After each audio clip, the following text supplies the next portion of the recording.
Eh bien, une interdiction en Allemagne a été annulée et cela pourrait avoir de grandes répercussions à l'avenir sur la politique allemande.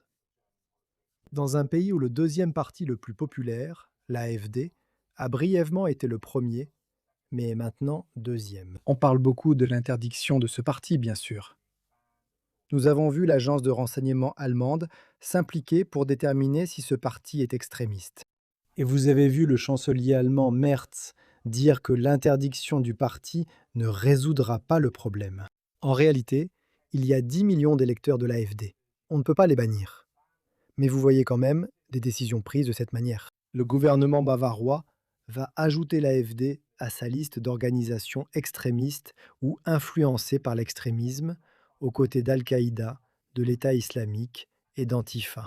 Cela pourrait signifier que les membres de l'AfD postulant à la fonction publique pourraient désormais voir leur candidature refusée. C'est une décision qui a été critiquée par le parti, accusant le gouvernement de les mettre au même niveau que des terroristes.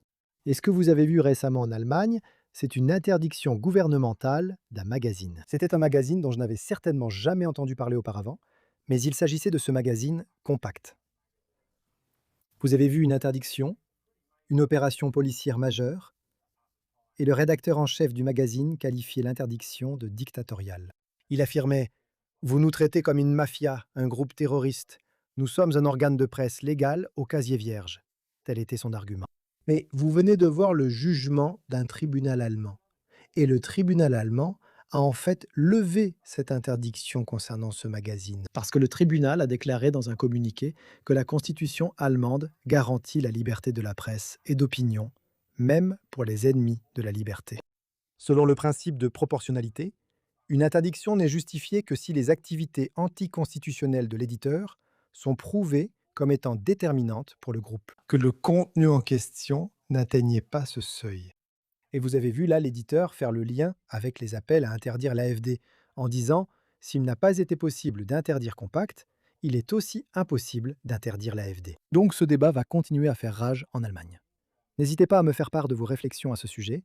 Comme toujours les gars, je continuerai bien sûr à vous apporter toutes les dernières informations à ce sujet, et bien plus encore. Alors n'hésitez pas à noter cette vidéo, un petit pouce en l'air, et bien sûr, comme toujours, merci d'avoir regardé.